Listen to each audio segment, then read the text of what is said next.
आई think कि वो बहुत डिफरेंट जर्नी रही ऑफ कोर्स। एंड जैसा मैंने एक्सपेक्ट किया था वो कहीं से कहीं तक बिल्कुल वैसी नहीं थी। पर एक चीज़ मुझे अच्छी लगी कि हाँ मुझे मतलब लर्निंग एक्सपीरियंस था, बहुत चीज़ें सीखने को मिली। उसके साथ साथ एक ये चीज़ हुई कि वो बहुत रियल जर्नी रही कि स्टार्टिंग में भले ही मैं फिट इन नहीं कर पा रही थी, देन कुछ और चीज़ें हो गई जिससे मैं और ज़्यादा it was more like a downfall for me. And then वहाँ से वापस से ऊपर आना, एंड सो आई थिंक कि it was a mean natural journey. तो उस चीज़ की मुझे थोड़ी खुशी है कि हाँ एक रियल जर्नी थी मेरी। अभी हम देख रहे हैं कि बहुत से ऐसे आपके फैंस हैं जो बोल रहे थे सुम्बुल को नहीं निकलना चाहिए था, वो डिजर्विंग थी, ट्रॉफी उनके हाथ में होनी चाहिए थी। क्या लगता है आपको, ऐसा कौन सा व्यक्ति है जो अभी भी अंदर है और वो डिजर्विंग नहीं है? ऐसे खैर मैं किसी का वो नहीं लगा सकती कि मतलब कि ये डिजर्विंग नहीं है। They are inside and they still there, they must be a reason that they are there. It's just that कि हाँ मैं अपने आप को मानती हूँ कि मैं डिजर्विंग थी और मैं और आगे आनी चाहिए थी, मैं जीत भी सकती थी। पर ये मैं नहीं बोल सकती हूँ कि किसको नहीं जीतना चाहिए, कौन डिजर्विंग नहीं है। बिना गेम खेले आगे तो मैं भी पढ़ी, मतलब मैंने कोई गेम नहीं खेला है, मैं दिल से चली हूँ अंदर। पर उसके साथ मैं अगर एक नाम लेना चाहूँ तो मेरी नज़र में शालीन। और उसका कारण बहुत सिंपल सा है कि अ, शालीन का मतलब मैंने स्टार्टिंग से चिकन के अलावा कोई और मुद्दा देखा नहीं था। Is a nice guy and कुछ और मुझे ज़्यादा गिला शिकवा नहीं है, ऐसा कुछ मैं मन में लेके नहीं घूम रही हूँ। जस्ट दैट कि आई थिंक कि उनका वो जो लव एंगल उन्होंने चलाया, फेक लव एंगल या जो भी था वो, आई थिंक उसके भरोसे वो इतना लंबा आ गए and he still there. So I think कि वो थोड़ा सा कि शायद मैं भी अगर कोई लव एंगल खेलती तो मैं आगे तक पहुंच जाती, फिनाले तक पहुंच जाती। या फिर मैं सिर्फ कैमरा में देखने के लिए कुछ भी फालतू के मुद्दे उठाते रहती, गंदगी करती या नीचा दिखाती, तो शायद मैं आगे पहुंच जाती। पर मुझे ये सब चीज़ें सही नहीं लगती हैं करना, टू बी ऑनेस्ट। पता है, लव एंगल की जब बात आती है, कहीं ना कहीं आपके साथ भी उन लोगों ने कुछ एक साजिश की थी। आपको भी उसमें कहीं ना कहीं बहकाने की कोशिश की थी कि हाँ, सुम्बुल के बारे में भी आपने भी ये बात की जिक्र की है एक बार टीना से।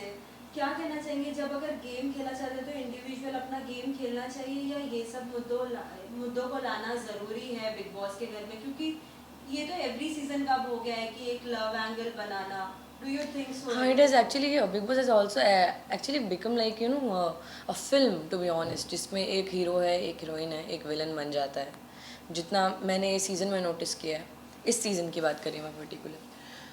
पर मेरी नज़र में ये सही नहीं है, मैं सच्ची बोलूँ तो, कि आप मतलब ये क्या अगर आप फेक लव एंगल खेल रहे हो तो आपको बहुत ज़्यादा सपोर्ट मिलता है। मेरी नज़र में ये सब चीज़ें सही नहीं है। मेरी नज़र में आपको गेम भी खेलने की ज़रूरत नहीं है। आप अगर अपने दिल से चलोगे, क्योंकि एक बार मुझे याद है कि रुबीना जी ने भी बोला था कि जो भी करो ना बस सच्चे दिल से करो और कुछ भी नहीं। तो आप बस दिल से साफ रहो, आप सच्चे दिल से कोई भी चीज़ करोगे वो कहीं से कहीं तक गलत नहीं होगी। तो दिल से चलना चाहिए, दिमाग से पूरी दुनिया चल रही है। पर अगर सुम्बुल आपसे अगर पूछा जाए कि बिग बॉस के घर में this season who was the entertainment person? अरे यार, सब अपने आप में बहुत एंटरटेनिंग है, सच्ची बोलो तो। मतलब अर्चना बहुत एंटरटेनिंग है, और शालीन भी है कहीं ना कहीं, बहुत उन्होंने भी एंटरटेन किया होगा। क्योंकि हमने जो एक न्यू ईयर पे वो एक एक वीडियो देखा था, तो he is a funny guy I think. तो लोगों ने पसंद किया होगा, एंटरटेनिंग वो भी है। उसके साथ साथ स्टैन बहुत एंटरटेनिंग है, शिव भी बहुत एंटरटेनिंग है, सारे सर बहुत एंटरटेनिंग थे।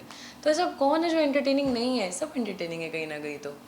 Who was the like, just we say जोड़ी बोलते हैं ना, जोड़ी बनती है हर बार बिग बॉस के घर में, हम देखते हैं कब किसी ना किसी की जोड़ी बनती है। जैसे हमने पहले देखा था सिडनाज, जो बहुत ट्रेंड कर गए थे। ऐसे इस सीजन अगर आपको अगर कोई लगा हो? आई थिंक स्टैन और शिव सबसे माशाल्लाह सबसे प्यारी जोड़ी रही है वो। बिकॉज जब साजिद सर चले भी गए और हम लोग भी थे, इनफैक्ट मैं अभी के भी एपिसोड देखूँ, उनको जो दोस्ती का अवार्ड दिया गया and everything. So I think कि वो एक जोड़ी है, वो सबसे माशाल्लाह सबसे कमाल की जोड़ी है। वो एक जोड़ी, और एक साजिद एंड अब्दू, सजदू। ऐसा कोई एक व्यक्ति जो हमेशा हर किसी की फ्रेंडशिप तोड़ना पसंद करता है जोड़ने से ज़्यादा, और खुद को ज़्यादा हाईलाइट करने की कोशिश करता है? You mean the self centred person? Right. टीना।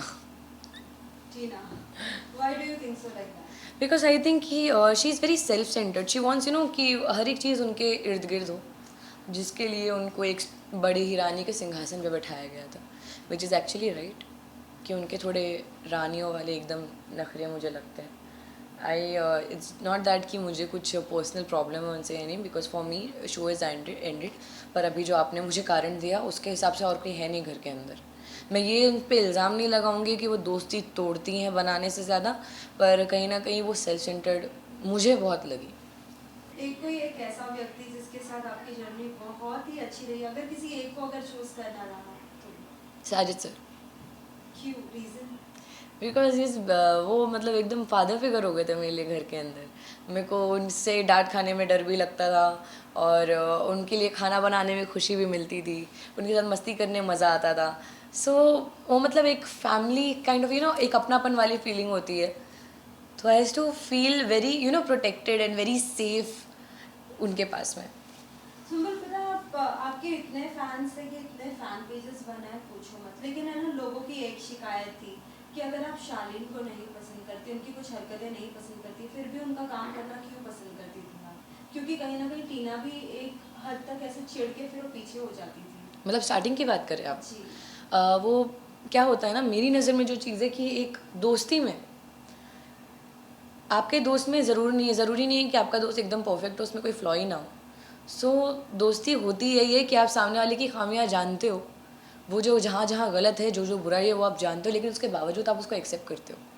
मेरी नज़र में दोस्ती वो है. आप उसको समझाते ज़रूर हो, पर मेरे और शालीन में ऑफकोर्स एज डिफरेंस बहुत ज़्यादा था, तो कहीं ना कहीं मुझे बोलने में भी लगता था कि यार ये इंसान ऑलरेडी समझदार है, जो मुझे बाद में लगा कि नहीं है.